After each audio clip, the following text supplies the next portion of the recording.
Hello and welcome to episode 172 of the Ego Chall Podcast. My name is Preston Byers, and as always, I'm joined by my co-host, Justin Binkowski. And on today's episode, we are continuing our conversation about the third major of the 2025 Call of Duty League season. Of course, we talked about the first part for an hour and a half yesterday evening. So if you want to go back, I would very much recommend doing so and listen to that conversation. I think we had a pretty good conversation about a lot of things in relation to Major 3, but we're going to continue that conversation. And we do have some additional information out of the OpTic Texas camp. Before we get to any of that, how are you doing, Bink? Doing all right. Back-to-back days for an Ego Chall. I think it's probably the first time we've ever done that, but we both got stuff going on this week and want to make sure we get at least cover our bases with the rest of the major stuff and preview these matches that are coming up this weekend are ready to kick off the Major 4 qualifiers. So, yeah, ready to go. Before we get into the actual teams that we had planned to discuss today, we should talk about OpTic Texas because we talked about them yesterday, and we don't necessarily want to double up, but I think considering OpTic is the most popular team in the league, and there's been so much anticipation or maybe a desire from the Green Wall for this roster change to happen, I think it should be noted at the top. Shotzzy was on his stream today, and he was asked a bunch of questions, obviously, about what's going to happen with the OpTic Texas roster. We even discussed yesterday about how Mercules might be a potential target for OpTic going into the Major 4 qualifiers, which, of course, start later this week, so there's not a traditional break in between the Major and the qualifiers. But Shotzzy said that we're not switching. That was his exact quote, and I don't know. I'm inclined to believe him. I don't think like that's something that he would necessarily lie about, but also it is a sticky situation because he's in a position where if he says if he doesn't say anything, if he declines to even answer that question, then there is speculation that it's going to happen. Obviously, if he says it's not going to happen, there's going to be backlash, which there has been from the OpTic Texas fans about, obviously this team is in 8th place in the CDL standings, very much in danger of not even making it to champs after winning champs a year ago. What do you make of all of this? Shotzzy saying, hey, we're not going to switch up our roster now. Yeah, I think Benji and Nassim and probably the most logical reaction to this clip. It is worth mentioning, I just based on like the tone of Shotzi's voice and everything in this clip, I mean it's only like a 10-second clip, so it's hard to really gather any information from that limited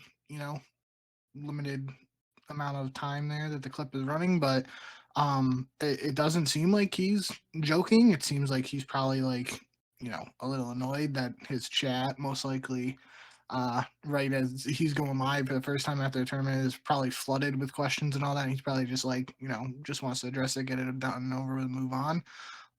But Benjay did point out, he retweeted Chrome's tweet of the Shotzzy clip and said, one, plenty of pros have lied, spread misinfo on social Twitch about changes to not tip their hand for what it's worth.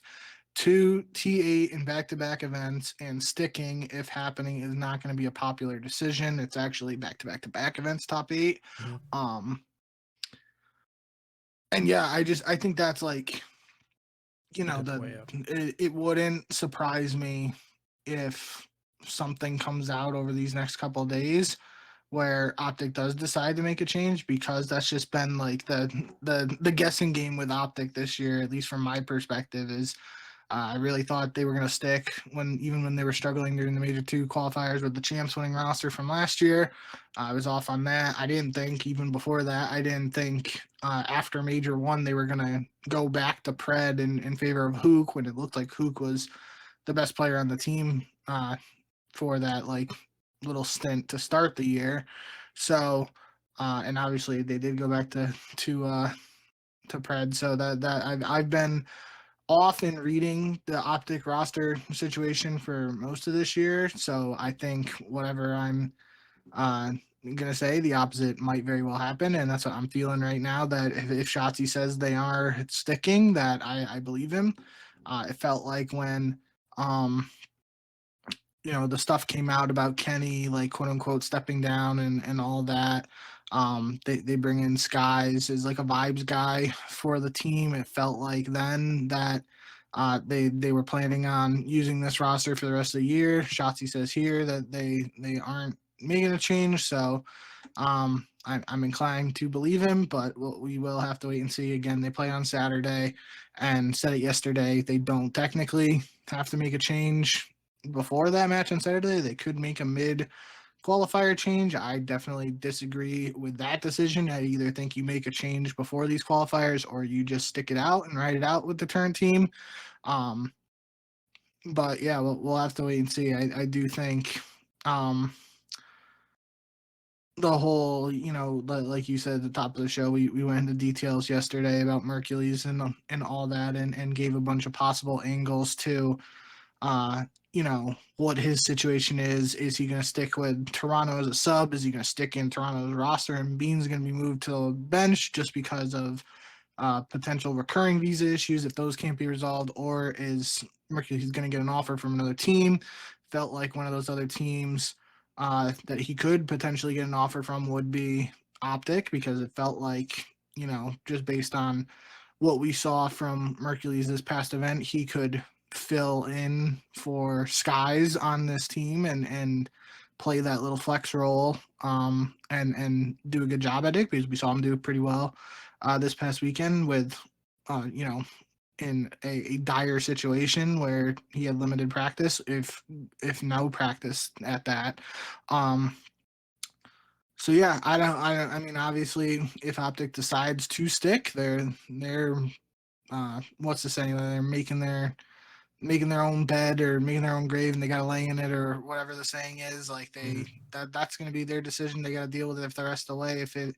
If things don't improve. But like Ben J said at the end of this tweet, they've had 3 different rosters for the 3 majors, and each major has resulted in a top 8 finish. So the little tweaks to the roster haven't made a big change in terms of OpTic's placing yet, but who knows? I guess, looking at this literally a year ago, OpTic had a terrible placing in Major 4. I don't remember how they did in the Major 4 qualifiers. I think was it not that they lost like all but one of their qualifiers and then got double first rounded, I think? Maybe. I mean, I know they did bad at the LAN. I just can't remember the qualifiers leading up to that. But regardless, they obviously responded to that by winning champs. So maybe that's the thought process here. Like you can't do worse than you did at the last major last year. And then you built off of that and went on to win champs. So we'll have to see how it works out for the Green Wall. Yeah, so they went the Major 4 qualifiers last season. They tied for last place. They were 1-6. I think they lost like a bunch of game 5s, which was kind of like their thing at the time. And then I'm pretty sure they got double first rounded in Major 4, and then or I guess not double first rounded, just first rounded by Miami, and then they went on to win champs. So I mean.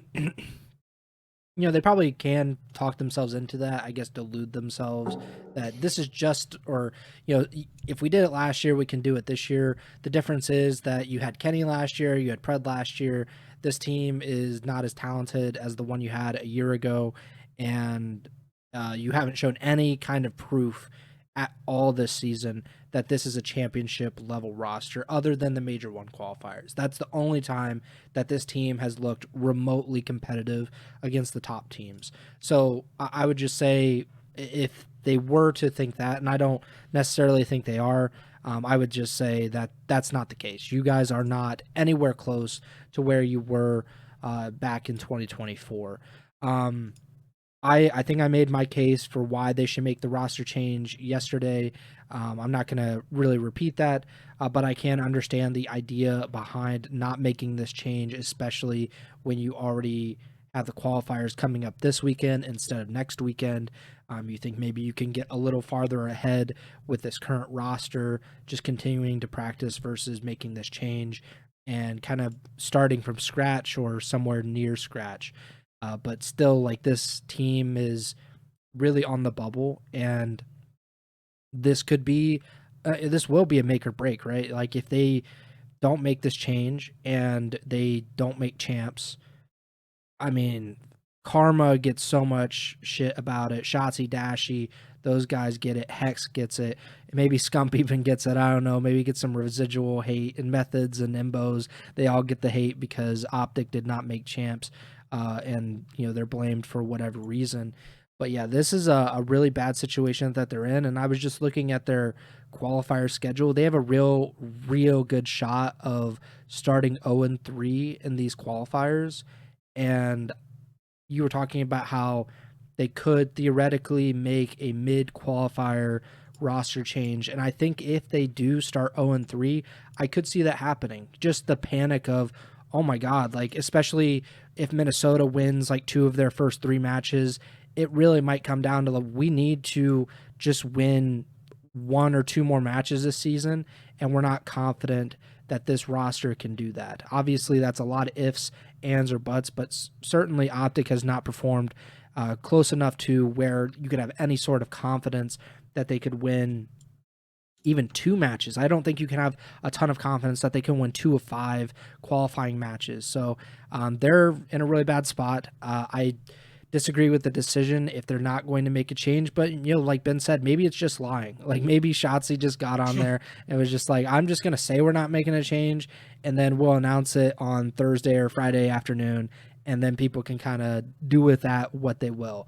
But yeah, they're I have no idea. This OpTic season has been one for the history books. I was certainly not expecting that either.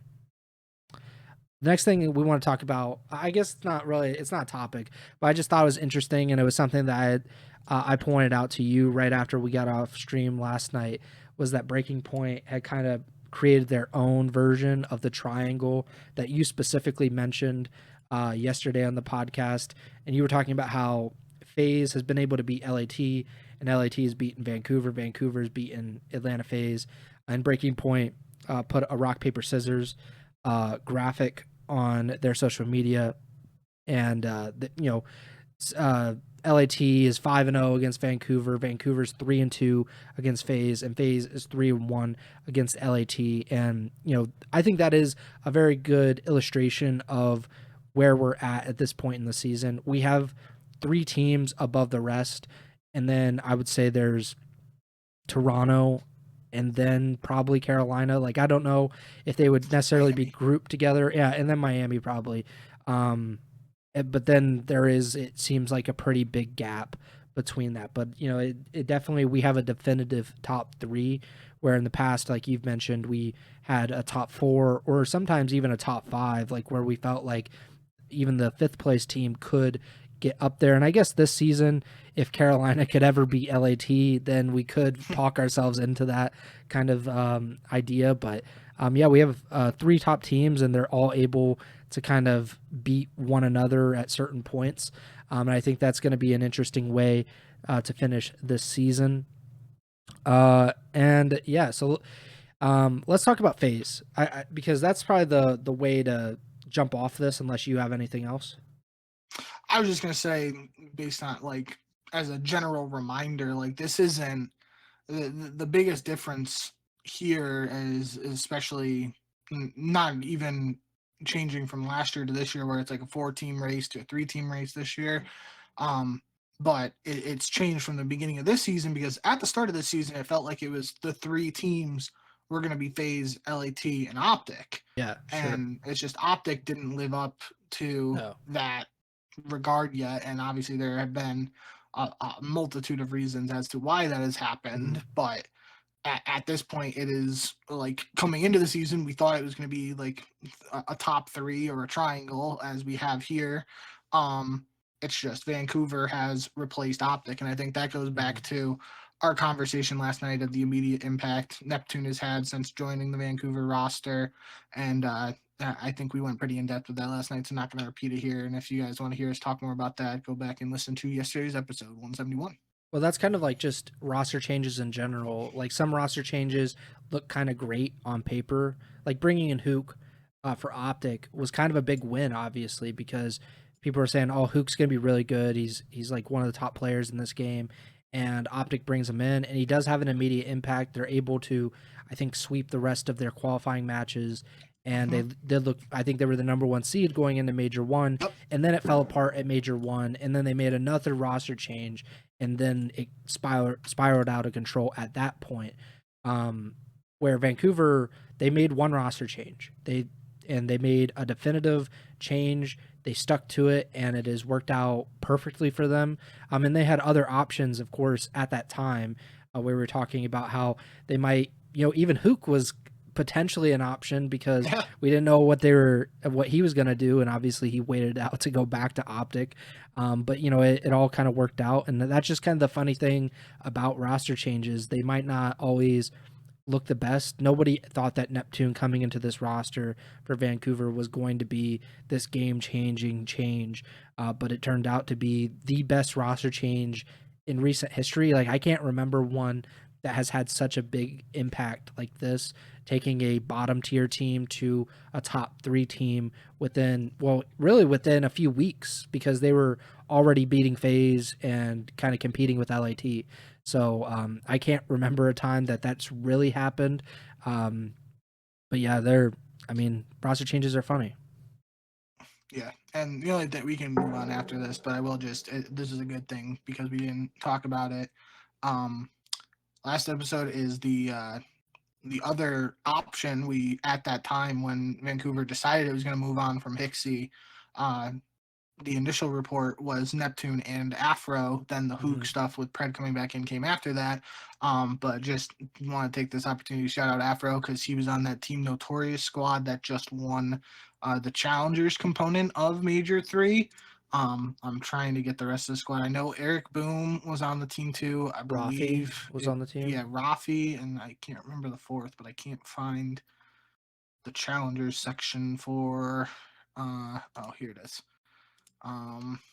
F dot. So Afro, Eric Boom, F dot, Rafi, and Josh, if anyone remembers B Sport Josh from the old school Splice team for the EU guys. He's the coach of the squad. So shout out Afro and shout out those boys for taking care of business and Challengers this weekend. Yeah, of course. All European team, I believe, winning Challengers final, or not Challengers final, Challengers Open.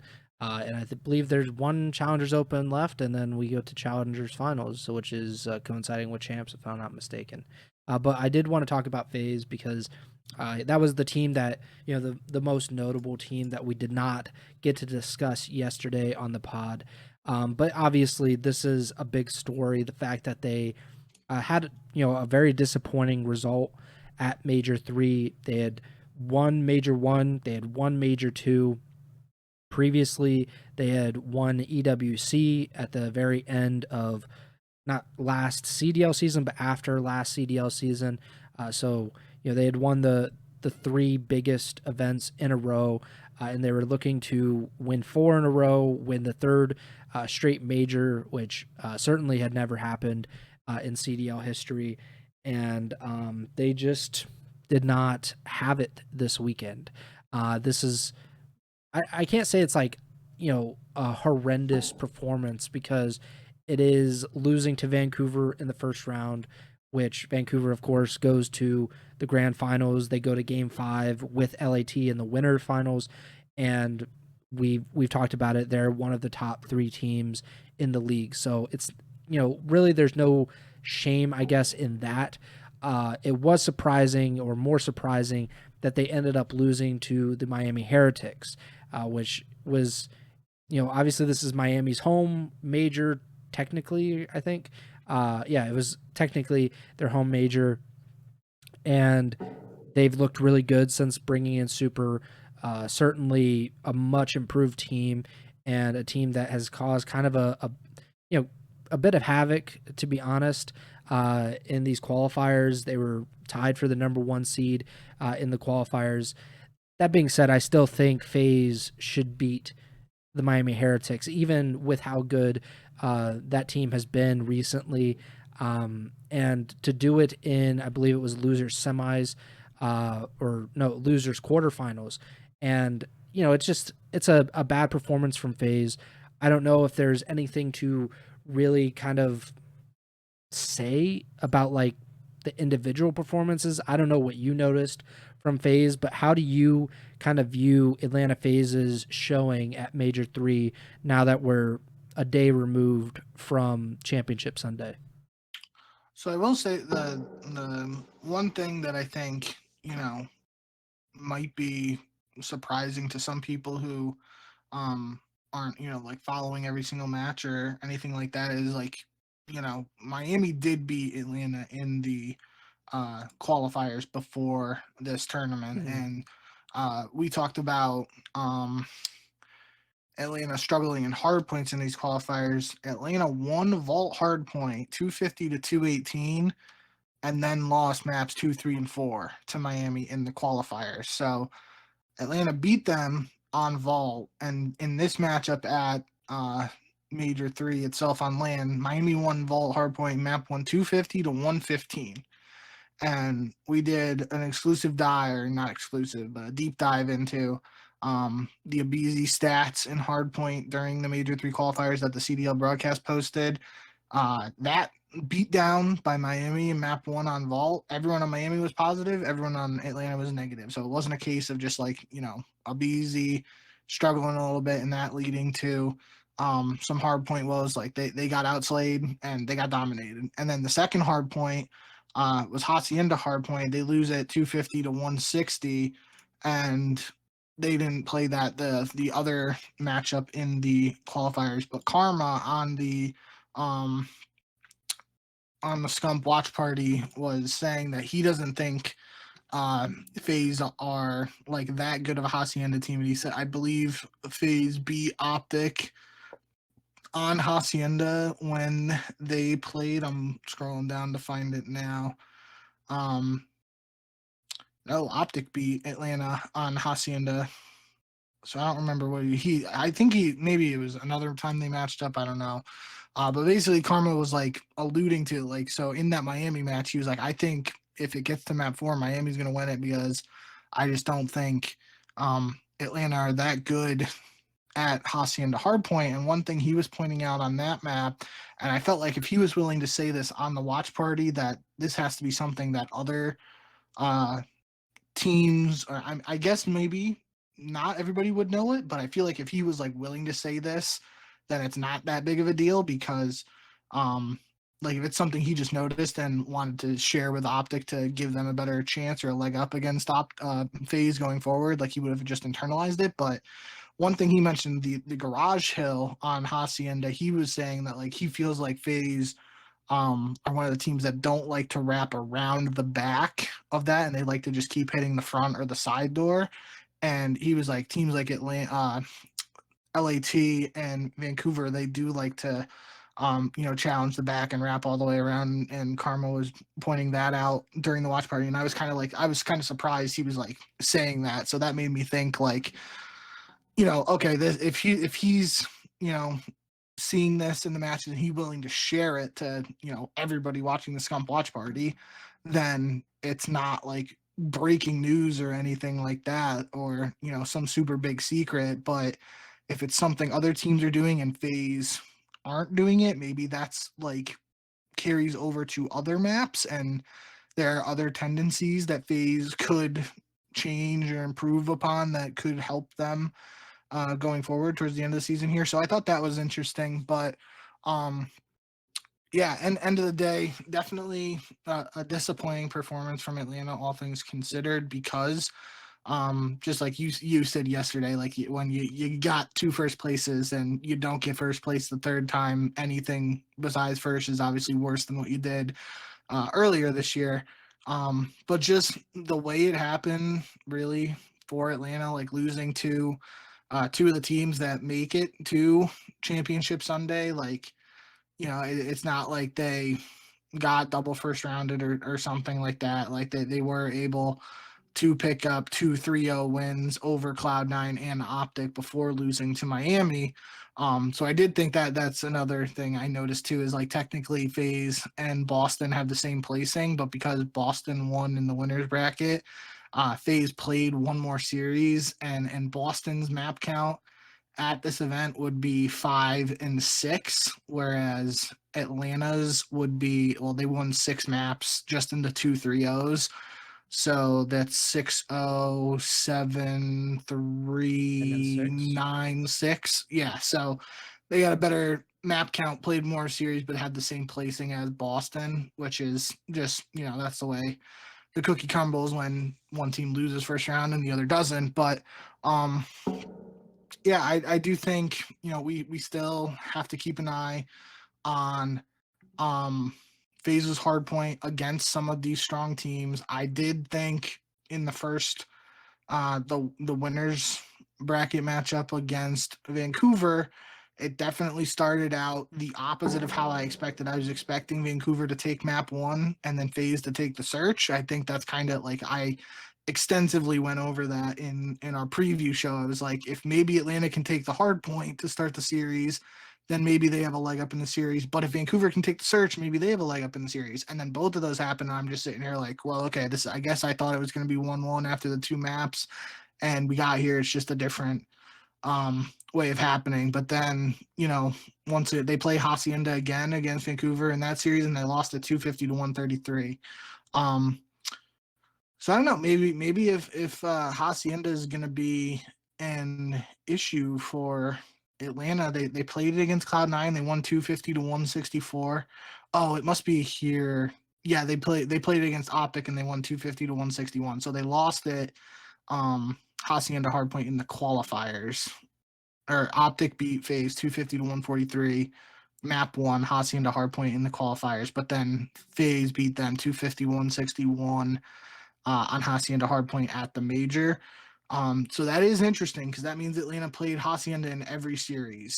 Hacienda hardpoint, that is. They played in every single series at this major. So obviously, it could be a case of just teams really like that map, or maybe it's just a case of Atlanta thinks they are better at that map and it just hasn't been going their way lately. So but then saying that, they obviously have a 2-2 record on the tournament because they beat Cloud9 and OpTic on it, but they lost to Vancouver and Miami. So long-winded way of saying I do think we got to keep an eye on the hard point for Atlanta. The search is I don't think the search was what you would expect from Atlanta necessarily, because they, Simp drops 14 and they lose to Vancouver 6-4 on red card search. They win 6-5 against Cloud9, and that's with attach going 1-9. So that's a really close search, all things considered.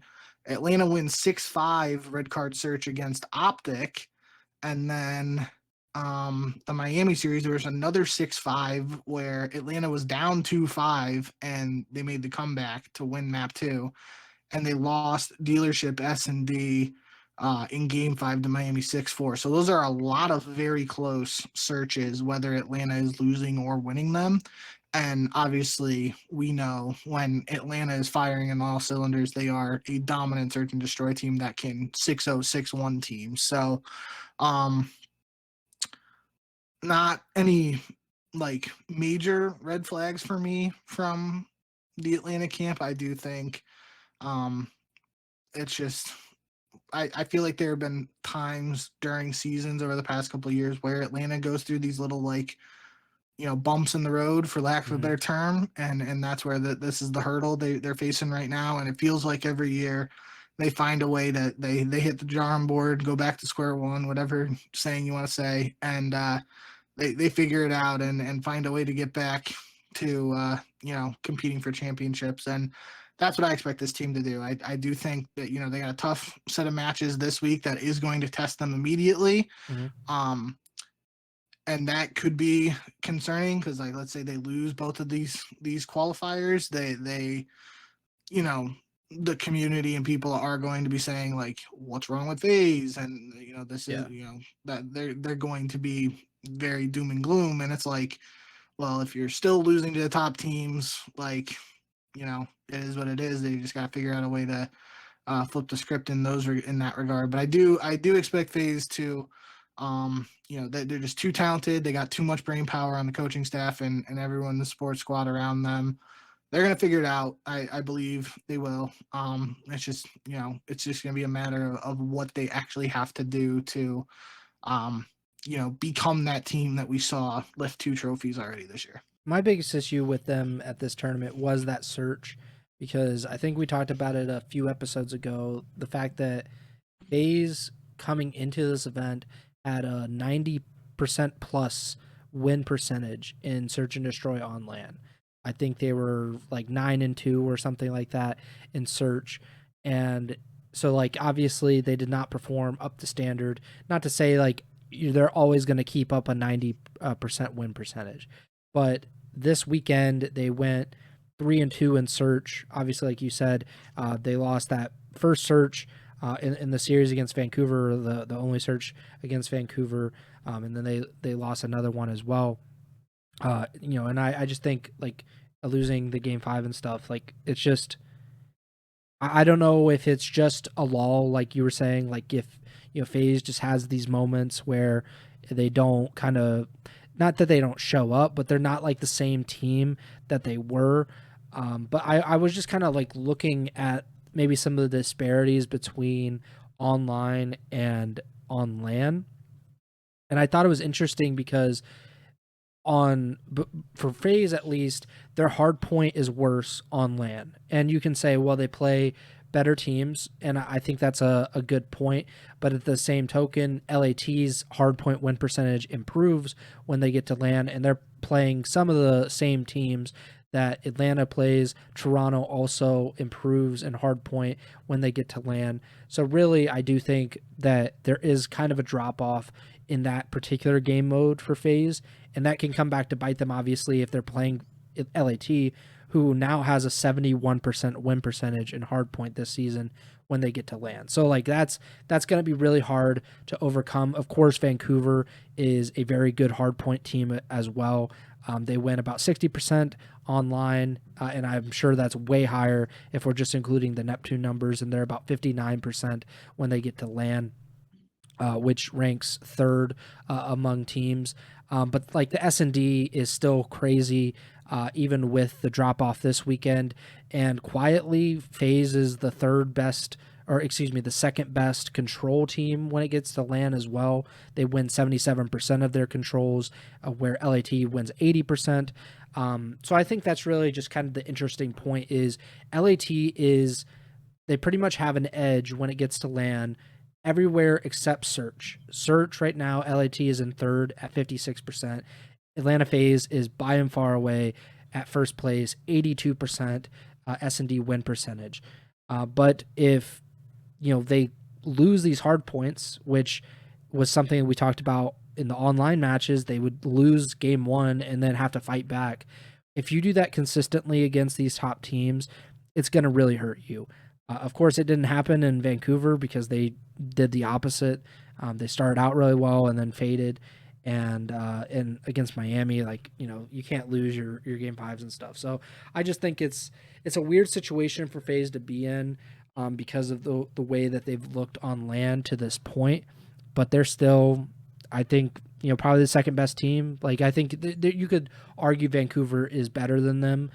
Just because they beat them most recently, they got a better placing on LAN. But I think I would still have FaZe number 2, but it is kind of surprising to see them at 2, considering they repeated the majors so far this season before Major 3. So we'll see what happens with FaZe if they're able to kind of get out of this lull.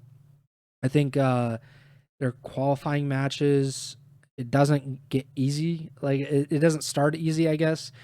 Because they're going to have a really big test to start the week, and then we'll kind of see how it goes from there. This first week, I don't know if it's better for FaZe to have this week to start the qualifiers, or if it would be better for them to have it in like week 3 and try to figure it out at the very end of the online portion. I'm not entirely sure. They've lost their first qualifier of every single stage this year. I believe, ironically, I believe Major 1 and Major 3 qualifiers were both against Toronto, and obviously Major 2 qualifiers started with the Neptune debut on Vancouver, and spoiler alert, Atlanta's first qualifier match of Major 4 is against Vancouver. So definitely, I guess we'll see if they, end up going 0-4 in opening qualifier matches. But that's just a testament to the team too. Like they've obviously had their spurts this year where they've lost a couple series online and they still ended up bouncing back and winning championships. So I still believe in this team. I agree with you that I power ranking or wherever, if I had to do it number base like 1 through 12, I would probably have Atlanta as the number 2 team.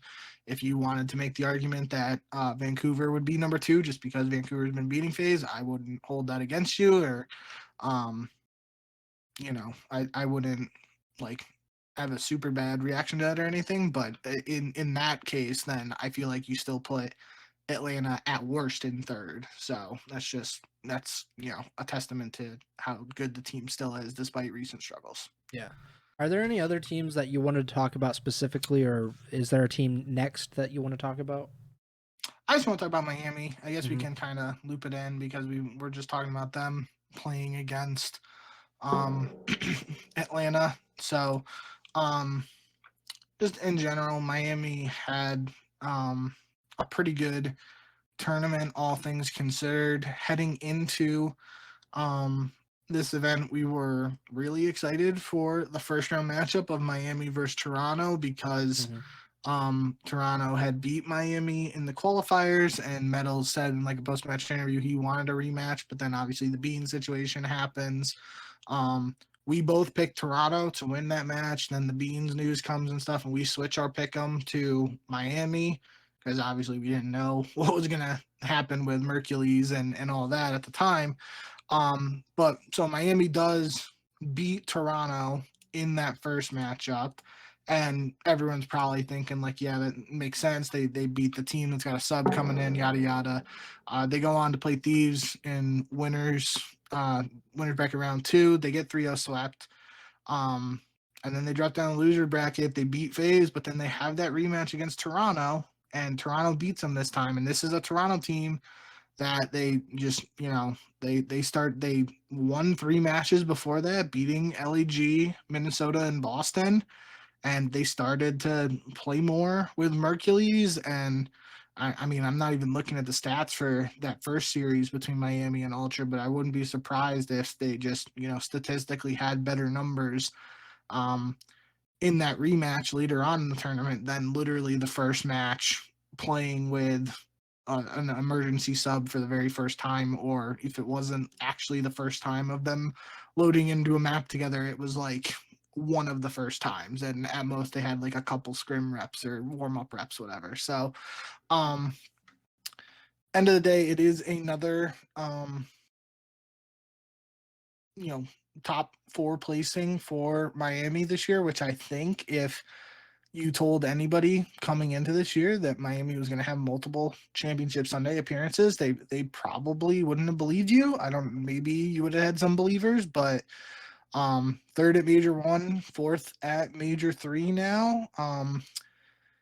So it is interesting that despite this being their best qualifier stage, they didn't get their best result just because they had that 3rd place finish early this year. But I think it's undeniable at this point that this iteration of the Heretics roster just looks way better than the previous roster that did get 3rd. And I feel like they've been playing better recently. And it's very reminiscent to last year's Heretics team when they brought in Real. I know I've said that on previous episodes, but I do think, this team continues to get more reps with Super and Rencor have been working really well together as an AR duo. I think Real obviously had his moments in this tournament where he was that Super Saiyan Real that we know and love. But I really think Metals, I feel like it was the the Atlanta series. I remember talking on the show, either recapping that Atlanta series or beforehand, and saying like everyone's talking about Super, they're talking about Super and Rencor, how they're working together. Everybody obviously talks about Real. Metals kind of felt like just like that like guy who's off to the side, or just like no one's really talking about them. And he played well in that qualifier against FaZe. And since then, I feel like he has just played very well and taken it up a notch. And I think if this squad gets it clicking, they have the ability to be a strong team, just because I feel like Super has made them a better search team. And they have that potential where just it's kind of like Minnesota in a sense, where like they have the guys who can just have pop off moments in the respawn. But it's like, you know, Real do that where he has his Super Saiyan moments and where he's just going like 40 and 20, but then he'll have other maps where Miami still wins, but he's like 30 and 35 or something. It's like, yeah, he's not, you know, quote unquote popping off in the KD department, but he's getting into these engagements, setting the pace for the team and all that important stuff. So I am definitely excited to see how Miami builds off this. I think, again, like I said, very reminiscent of the team last year that once Real joined, it wasn't the immediate success like they've seen with Super. It took time for them to gel, and it ended up with them placing well at some of the tournaments towards the end of the year. I'm expecting Miami to be one of those teams. I mean, it's tough to say they'll consistently be like a championship Sunday team, because, you know, in a world where we're looking at the top four right now, I would say it's LAT, FaZe, Vancouver, Toronto. I guess with the uncertainty of the Beans visa situations and what Toronto's roster is going to look like, you can put Miami into like that fourth slot if you want, but they did just go 1-1 against each other at this tournament with Mercules playing in place of Beans. So I think right now, like, Miami is clear cut, like in that fifth, sixth spot in my eyes, and I think they have the potential to keep being in championship Sundays for the rest of the year if they build on this success that they found very quickly since slotting Super in. So before Super was a permanent part of this roster, Miami was 7-15. With Super, they're 6-3.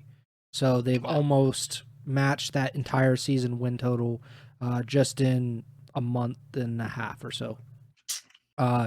As far as they only had 7 wins. Yeah, because they did most of their damage at the first major, and I think they only won like 1 or 2 matches in the major 2 qualifiers after that. But they had to have. That just feels, because like you think they got third place at major 1, like you have to, you know, let's just look at. I mean, I guess it's different if you just drop down from the winners bracket round 2. I feel like they would have won at least like 4 or 5 series to get a third place finish at major 1, but I don't know. I'm just going off of Krone's graphic, because I looked. So they're 13-18 now, and with Super, they won 4 of their 5 qualifying matches, and then they won 2 matches at the major as well. So like that's 6 right there. I don't think this is counting like minors. I don't. Yeah, I wasn't thinking of that. But they beat Vegas the first match, and then they beat Cloud9 2, 3, 4, 5, 6, 7. Yeah, so they only won 7 matches. They were 2-5 in the major 1 qualifiers. Yeah, and it was just they got that 8th seed and they beat OpTic. And that's kind of helped carry them to this point. And now like they're in a position where they're in 6th place in the league. They're just ahead of the Boston Breach, who's in 7th. But like they're not locked into champs. I should say that, but like they're very likely to make champs. Like they'd have to have an all-time collapse down the stretch, and then someone like Minnesota or C9 really make a run to knock them out, because OpTic is the one that's really in danger. Boston and Miami really aren't. And I think the top 4, maybe even the top 5, have clinched spots at champs. I don't know if Carolina has, but I'm almost positive LAT, Atlanta, Toronto, and Vancouver have all secured spots at champs. It's just about seeding now, and we'll see how that works out. And maybe Carolina also clinched a spot because they're 95 points ahead of Minnesota. and the most you can get. No, technically, I think they could probably jump down. But either way, Miami has had this kind of amazing turnaround with Super, and I was looking at like the actual game modes. So they've actually gotten worse in hardpoint with Super, like in terms of win loss, I guess. So they were 21-17 in hardpoint before Super came into the roster, and they're 8-9 since. So you could say, okay, like maybe they've gotten worse than that, but they have turned to a bad S&D team into a great S&D team. So they were looking at 11-20 in search before Super. Since he's come into the roster, they're 9-3, and that's including matches where they're playing against FaZe, who we just talked about. They had a 90% win percentage in search on LAN, and they beat them in a game 5 to knock them out of the tournament. Of course, they beat Toronto in the tournament as well. And people might not look in, if you look at Miami's control record with Super, it's 4-5. So you're like, all right, they're not a very good control team. They were horrendous in control before him. Yeah. They were 7-15. So they're about half or a little over halfway to the season total in control just in a month. So I think it really can't be overstated, his impact on this team and like how he fits into the team. And now they have a chance to get into 5th place. They're only 25 points behind Carolina for 5th place, which I don't know if you want 5th place. Like, if you're looking at the seeding, like, do you want to play potentially Vancouver, or will it be Toronto? Like, who's going to be in that 3rd, 4th spot, which I guess we could see when it comes down to the end of these qualifiers, or we get to Major 4. If some teams are like, hey, like, I don't really want to play we don't want to play Vancouver in the first round of champs. We would much rather play Toronto. I don't know if that'll play into anything, but I think it is something to just kind of keep in the back of your mind. But just getting to Miami, like, they're in 6th. They've looked incredible. They're one of the most pleasant surprises of this entire season, and I'm happy to see them thriving. And they've been able to stick to this all-Spanish roster. Of course, it didn't work out the way I think they really wanted last year. They had those roster changes. Real obviously wasn't even on the roster to begin the season. He was with Carolina, so things changed pretty rapidly for them. But I think they're getting closer to probably what their vision was all along, and that is like the very best Spanish players are on one team. I can't really think of, granted, I don't know a ton of Challengers players, or especially Spanish Challengers players, but I'm pretty sure that they're doing pretty nice. And obviously Eric Boom just won the Challengers Open. So, maybe he comes back into the fold next season. We'll see how that goes. But possible. Yeah, Vamos in the chat, they're doing great. I think I'm just going to give a shout out to my Boston Breach boys. They completely stink at times, but they're in a really good spot. And like, I think you could really criticize them for kind of how they fall apart in some of these majors. Like, I think the last 2 or 3 majors, they've won the first match and then they lose 2 in a row. And it happened in this tournament as well. They beat OpTic Texas, as we both thought they probably would. And then they lose to Vancouver. Again, no shame in that. They lose to Toronto. Really no shame in that either, because Mercules was like kind of doing his thing at that time. Toronto went on to beat Miami in the next round. But Boston, those are really valuable CDL points. They got 30 points from this tournament for that one win against OpTic. And like, I know that, I think it was Purge kind of was like, really frustrated on Twitter about doing the same thing of like winning one match and then losing 2 in a row. But you got to take the wins as you get them. Like, this was a team that won 5 matches, I believe, last year. They've almost tripled the win total this season. I think just to kind of illustrate it, they're literally on the verge of clinching a champ spot over the next few weeks, when they were out of contention for champs when they went into the Major 4 qualifiers. Essentially, I don't know if they were technically eliminated, but they were, in reality, eliminated from champs contention going in to the Major 4 qualifiers last season. And now they have a chance, if they win 2, 3 potentially 4 matches like they did last time, they could clinch it and not even have to really sweat at Major 4. So, I just wanted to give a shout out to my Breach boys. I mean, just as a reminder, they came in dead last year in the CDL, and obviously this roster they're playing with now is the team they played at EWC, and they saw improvements based on that. But they went 6-27 last year, and that was last place in the CDL. So why did it went to the Major 4 standing? So that's literally like we were talking last year. Now, granted, this last year when we're talking about this is before the all Saudi roster for Vegas. But even Guerrillas M8 this year, Guerrillas M8's 4-21, and we were talking last year about Boston being one of the worst teams in CDL history. We got 2 teams this year that have not won as many CDL matches as the Boston Breach last year. And looking at Boston this year, Boston this year is 14-15. They are 5 points behind Miami, like you said, but they have the 6th best win percentage in the CDL this season. They're 14-15 is a 48%.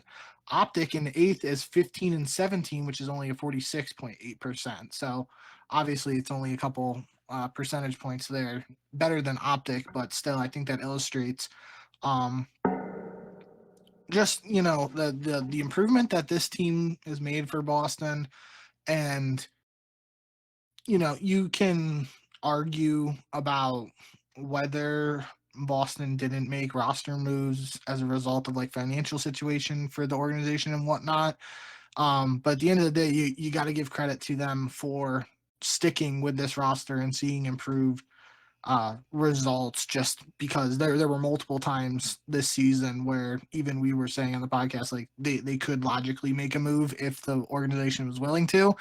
And we obviously don't know if it's a case of, they want to stick together or the organization does not want to make a move. But regardless of that, they've stuck, and it's much improved from last season. So yeah, shout out your Boston Breach.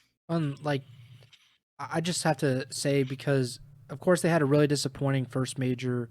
They went in, with I think a 5-2 qualifying record. I was hyping them up. I'm like, oh my god, like look at them. They almost got their entire win total back in just the qualifiers, and then they lose in the minor. They lose double first rounded at the first major, and then they kind of have a disappointing, or I guess like, disappointing relative to what they did in the Major 1 qualifiers. They go into Major 2 and they go like 3-4, and they get first rounded in the minor. So it's like, all right, like they're kind of regressing to the mean. Since since then they've gotten 30 points at Major 3, 30 points at Major 2. They went 4-3 or 4-1, excuse me, in the Major 3 qualifiers. Like that's all you can ask for. Like I whether it is just them being cheap or whether this coaching staff is just like, hey, like we're just gonna try to see if we can beat teams on the margins with chemistry. And I forget who said it, because I mentioned it a few weeks ago. Someone said like the team or the skill gap in the CDL this season is teamwork. And while that's kind of like a little tongue in cheek, at the same point, like Boston has beaten these really good teams, and you could argue a part of that is just they know each other very, very well. Like other than the Atlanta FaZe, they're the most tenured CDL team, right? Like I don't think anybody else has been together this long. So to me, that says a lot. Like FaZe is FaZe. They have 4 like Hall of Fame level players, where Boston has kept this team since EWC, which is like 9 months ago, 10 months ago, and they've been able to kind of deal with like the ups and downs together. And I think that really does mean something, especially when they're grinding towards champs. And I think I just want them to see it out. I want them to finish the season with this roster. I have no doubts about that at all. But I want them to kind of get to appreciate making champs together as well, because some of these guys were thrown to the side and essentially, forgotten about. Like, I don't think people really thought that Cammy was going to be back in the CDL or for a while. Like, it was probably going to be like an Arcides thing where he has to kind of play his way back in over a year or Sure. two. And Cammy just came in, and he's been a pretty good player. He's been able to contribute to this team. Purge was like probably the most maligned CDL player at one point last season, and he is now a good player for the Boston Breach. So I just wanted to say that and shout out my boys.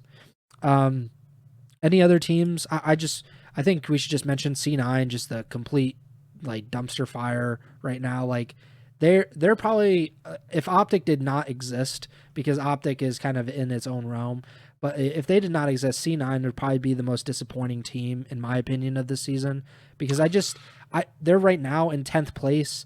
They have like a lot of work to do if they were to make champs, and I thought they were kind of like one of those top 6 teams that would like, all right, like they're probably in the middle, could compete toward the top at times, and that's just never come to fruition for them this season.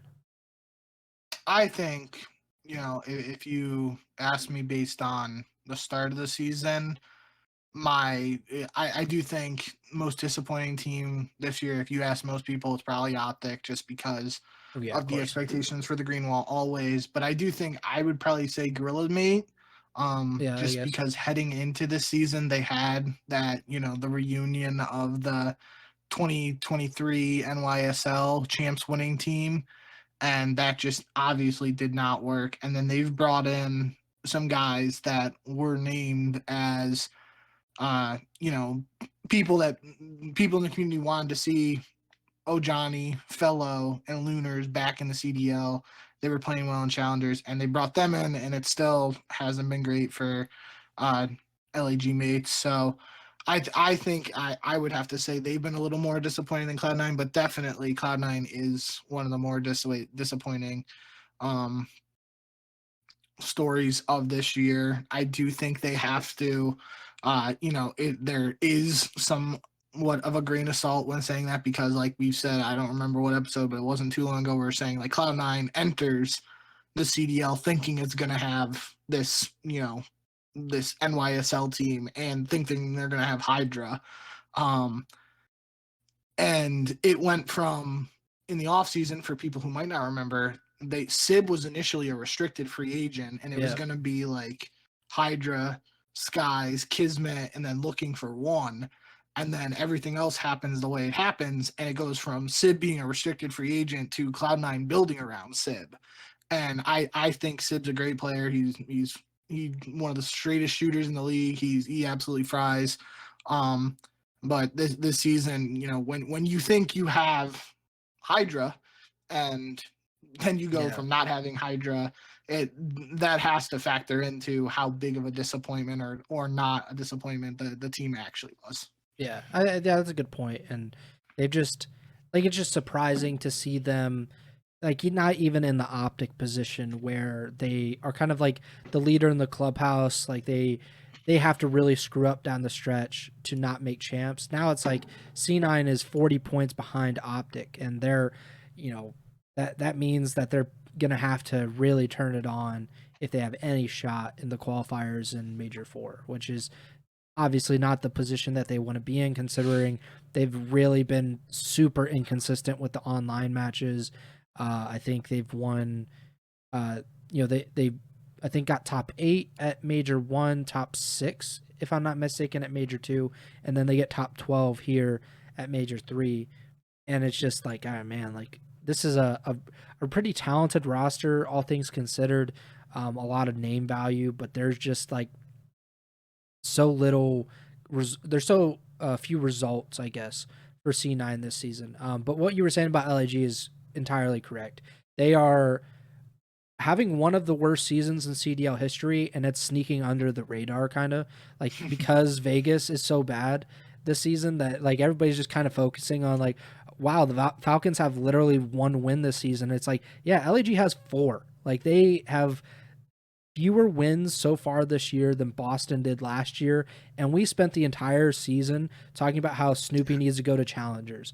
And I'm not saying like it's one player in particular on LAG and it's their fault and we should limb-base them or anything, but yeah, like they haven't won since the Major 2 qualifiers. They've been horrendous. They have not won a match at a major so far this season. They went 2-5 in the Major 1 qualifiers. They did not get any points in the minor. They didn't win at the Major 1.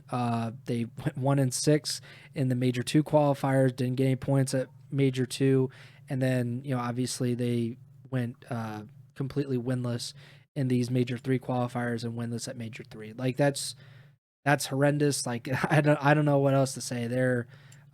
It's really bad, and I feel bad for those players because that kind of stink does not wash off very easily.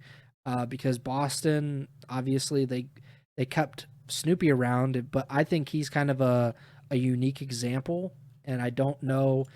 Maybe Kismet will survive kind of like this really bad season, and people won't kind of hold it against him.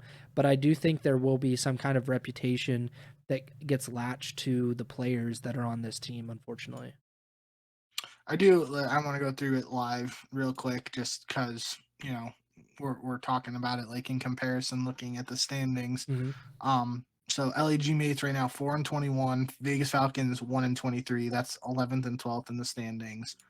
Comparing that to last year, Boston's the bottom at 6-27, and then 11th is Minnesota at 11-25. So Minnesota in 11th last year had almost 3 times as many wins as LAG do in the same spot in the standings right at this point. We go to 2023.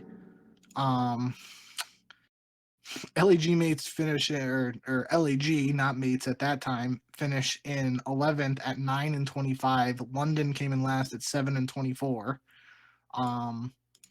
2022 season, That we was the Paris got Legion, right? Paris Legion are worst at 2-23, but second to last is Minnesota at 14-14. Yeah. Florida technically had the next few wins. They went 13-18, but had more CDL points, probably because of like placings or whatever. Beating OpTic but still in the first round, yeah. 13 wins is second worst at that point. 2021 season, CDL page isn't loading for me. Might have to skip that. It's probably the Paris Legion again, if I had to guess. And 2020 season, Paris did not do terrible. I mean, they didn't do great, but they had one in that inaugural season. They had one second place finish at one of the home series, I remember. Yeah, I'm pretty like sure last FAZE'S place or would have something. been between LAG and Seattle for the first season. But 2020 and 2021 regular season standings aren't loading for me right now. I don't know. The other ones are working, so it's not my internet, and I'm still talking, so I haven't lost internet. But point being that LAG mates right now, in terms of where they are in the standings compared to other teams at the end of the season in the same spot, they have a historically low win total. Yeah, so 2021, LAG and Paris both had the same number of wins. They both won 8 matches that season. They were 8. LAG had the worst win percentage because they went 8-26, and Paris went 8-22, but they had the same CDL points as well. And then in 2020, Seattle and LAG tied for last place. They both won 5 matches. LAG lost 15. Seattle lost 16. We'll give it to LAG was the worst team because Seattle could only beat LAG pretty much. So the LAG Bucks were in full effect at that point, but I guess technically Seattle would have had the worst win percentage that season. But yeah, like these teams are horrendous, and like I just don't know. I think part of it is like it's a really competitive league, right? Like it's not just that these teams are bad. The all Saudi roster notwithstanding, that team was bad just by any standard. But like LAG at any point during this season was not like, oh my god, they're so bad. Like how do they even field this team? It's that this league is really competitive. They lost a lot of close series, and they're just not like. There is a gap, obviously, but it's not so far as like the Saudi roster. That's a unique case. Like hopefully we'll never see that again, where a team is basically just putting 4 players or a combination of 4 players that should never ever be in the CDL at one time together, which is exactly what Vegas was doing. But yeah, that does that does it for the ranting portion of the show and talking about how bad these teams are. Real quick, I'll talk about the standings as they are right now. We've kind of covered most of it, but these are the season standings heading into the Major 4 qualifiers. First place is LAT. They have 410 CDL points. They are 20 points ahead of second place Atlanta FaZe. And then there's an 80-point gap to third place, which is the Toronto Ultra at 310 points. 10 points behind them is fourth place Vancouver Surge. Fifth place is Carolina Royal Ravens. They're 90 points behind Vancouver. And then, like I said earlier, there's a 25-point gap between Carolina in fifth and Miami in sixth. Boston is 5 points behind Miami in seventh. And OpTic, if the season ended today, would be the final team to make champs, and they would play LAT in the first round. OpTic has 145 CDL points, so they're 35 points behind Boston for eighth place. The four teams, again, if the season ended today, that would not make champs would be the Minnesota Rocker. They are in ninth place, 30 points behind OpTic Texas. C9 New York, they are 10 points behind Minnesota and 40 points behind OpTic in 10th place. And then LAG, of course, they have 30 CDL points so far this season. They're 115 points behind OpTic. And then the Vegas Falcons have 10 CDL points. They've won one match so far this season, and they are 135 points behind OpTic Texas for eighth place. So, yeah, LAG and Vegas have essentially no shot at making champs. But the other 10 teams are definitely in contention. Like I said, I should just look up the COD Gamepedia, but I know that the top four are clinched in. And then I believe Carolina might be as well. So Carolina is not technically clinched yet, but obviously if they win 3 qualifying matches or something like that, they probably will clinch it. I think it just really depends on what Minnesota and C9 do. If they technically, I guess, if one of them were to win all 5 matches, win Major 4, then they could knock them out. But yeah, obviously Carolina probably going to make champs. Same with Miami and Boston. It's really just a question of who between OpTic, Minnesota, and C9, which of those 3 teams will make champs and likely become the 8th seed and the slaughtering lamb or whatever, the sacrificial lamb for LAT and or FaZe. So let's get into these qualifying matches. So again, just like Major 3, there are only 5 qualifying matches in the Major 4 qualifiers, and that means that we only have 3 weeks of online Call of Duty left for this season, EWC preparation notwithstanding. And starting on May 2nd, Friday, May 2nd, we are kicking it off with a bang, right? Atlanta FaZe versus the Vancouver Surge, a rematch of the winner's bracket round 1 match from Major 3 that Atlanta lost. I'm going to go with Vancouver. I believe that there's just, as far as like online and on land, we've seen that Vancouver has the ability to beat FaZe, and I just saw it a week ago, so I'm certainly, or right now, I've seen it 3 or 4 days ago, so I'm going to go with Vancouver. Yep, and I said earlier in the show, Atlanta have lost their first qualifier match of every stage before this one. So I'm going to pick Atlanta and just assume that they aren't going to go 0-4 in their opening qualifiers for all 4 sets of matches there. But yeah, like you said, can't go wrong with picking Vancouver here when we literally just saw them win against Atlanta. But I got a feeling Atlanta might be able to pull this one out, but definitely can very easily see Vancouver taking this. Next match is Carolina versus Toronto. I'm going to go with Toronto, but I think we should mention that it's not entirely sure what's going to happen with this Ultra roster. Something that we talked about a little bit yesterday was the fact that Beans did not play at Major 3 due to a visa issue. That would not preclude him from playing in these qualifiers, but Major 4 is taking place in Dallas at DreamHack. So if he can't get that sorted by Major 4 time, would they want him to even play in the qualifiers, or would they go to Mercules or some other substitute and try to finish out the regular season like that? So again, we don't know, but I'm going to go with the Ultra nonetheless. Yeah, that's a problem with our scheduling issues for the end of this week. We're doing these predictions on Monday, April 28th. So even for this next match coming up, there could be some roster changes that we haven't foreseen or talked about when we're doing these predictions. But as of now, I got to pick Toronto, regardless of who their fourth is against Carolina. I do think clean slate for this new Carolina team with Rex in the picture now. They don't have to. Well, I maybe they play LAT again. But right now they get a shot to don't have to play 2 consecutive matches against LAT with their new player. So I'm excited to see what Dylan Rex can do against a different squad here, but I am going to go with Toronto. And the final match on Friday is Vegas versus C9. I mean, if C9 has any shot at making champs, this is a match that they probably need to win. This is certainly one of the easiest, if not the easiest match that they have left this season. So if they don't win this, then I think just logically you're thinking they're not going to be able to pull off some miraculous run over the next 4 weeks.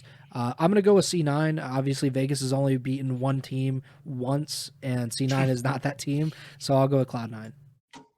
Give me Vegas, baby. I'm here for the chaos. I think, like we heard about the alleged secret tryout for Capsule in place of Attach before or earlier, a couple weeks ago, before the qualifiers, I believe, for Major 3. So I think it's possible that Cloud9 could make a roster change over these next couple of days. I'm not totally convinced. I think at this point they might just ride it out. But if they were already considering a move before this top 12 finish at Major 3, and I do think it is kind of unfortunate the way the bracket worked out for Cloud9 at Major 3. We didn't really mention that. Like they were playing Atlanta or Vancouver, regardless of who lost that first match. Like that, they just got the short end of the stick in terms of where the teams dropped down from the bracket.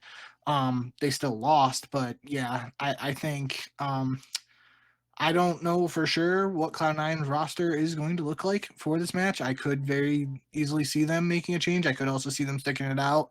And with that in mind, I'm going to go with Vegas here, thinking, Vegas might be in the mood to play spoiler. Yeah, for sure. Saturday, May 3rd, the first match is Minnesota versus Vegas. I'm going to go with a rocker, obviously. I just picked C9, and I think the rocker is about the same as C9, if not a little bit better. Yeah, I'm gonna go with Minnesota here. I think I'm still high on this Minnesota team's potential, and if they want to really make that push and make the race for the last champ spot very competitive and stressful for the Green Wall, it starts with a big win here. So give me Minnesota. Next up, Carolina versus Boston. Man, I want to pick my Boston Breach Boys, but I think it'll be Carolina. I think it's kind of like either way, it's kind of hard to pick. We just haven't seen very much of the Carolina team, and like I think I'm being clouded a little bit because I'm so negative on the Royal Ravens at this moment, and that's just because what we've seen of this Rex version, it's like they've stunk, and I don't think that's a reflection on Rex or even the team. It's just like what you said a few episodes ago. It's like you're pretty much just ignoring what happens in the final qualifying match and what happens at Major 3 because, Carolina is, trying to figure it out in hopes that it pays dividends at Major 4 and at Champ. So I'll go with the Royal Ravens, but yeah, I could see this going either way. Yeah, I was totally expecting you to pick Boston, so I was going to pick Carolina, but now I'm going to just role reversal it, and I'm going to go with Boston. This is, we covered it earlier in the season, the revenge match between Snoopy and Slasher, and last time around it went in Snoopy's favor, and I picked Carolina, so this time I'll go with Boston. I was picking against Boston these past couple of weeks, and it's definitely hurt me in the pick 'em, so I'll throw them a bone here. Vancouver versus OpTic, obviously going with the Surge. Yeah, gotta go Vancouver. Obviously, again, looking at that race for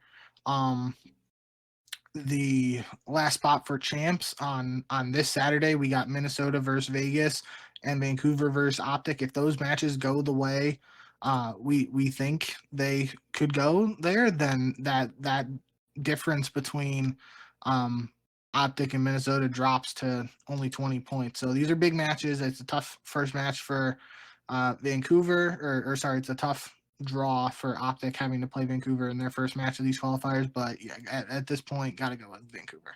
And LAT versus Miami finishes out on Saturday. As much as Miami, we praise them, and as good as they've been, I just can't pick against LAT, so I'll go with the Thieves.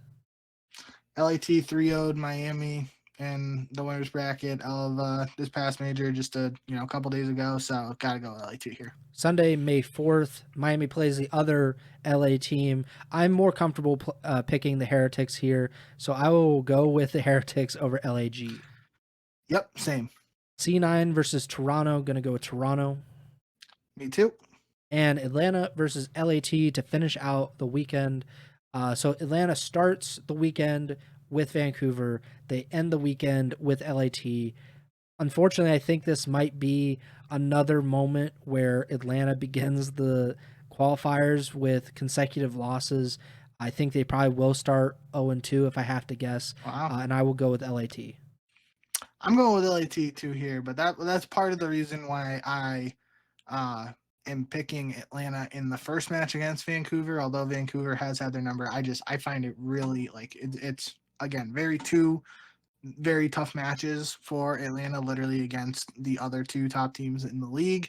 But it would feel weird to me seeing Atlanta be 0-2 after a week of qualifiers, just like literally at the start of the season when they went 0-3 before the winter break. I'm just having a hard time picturing that. So I'm going to go with LAT for this match, but that's part of my reasoning for picking Atlanta over Vancouver earlier in the week. And that does it for the pick'em. We didn't talk about it on the last pod, but I went 13-5 at Major 3 in the pick'em. You went 11-7.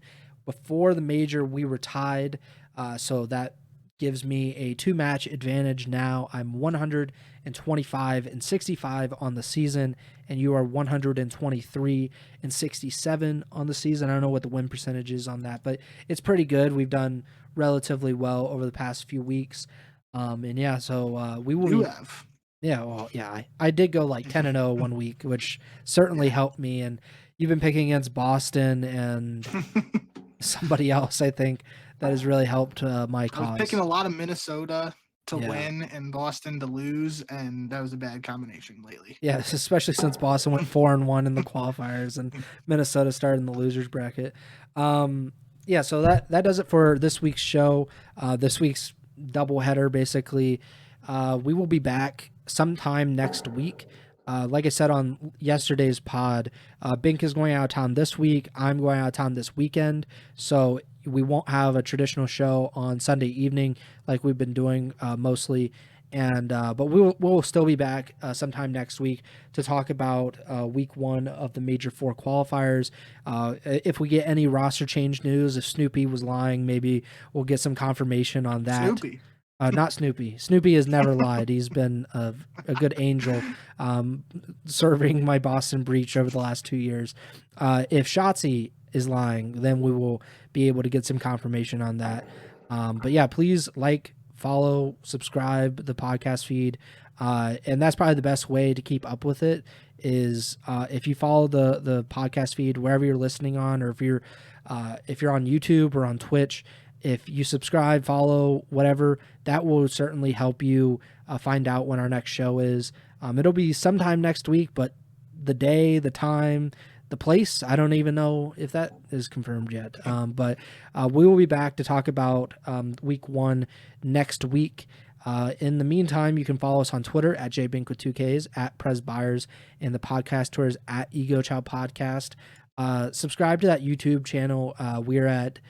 It was 222 subscribers yesterday, which was awesome to see. We've gotten a few comments lately talking about how much they like the show. I think shout out to Ryan in the YouTube chat today. He said, love the pod.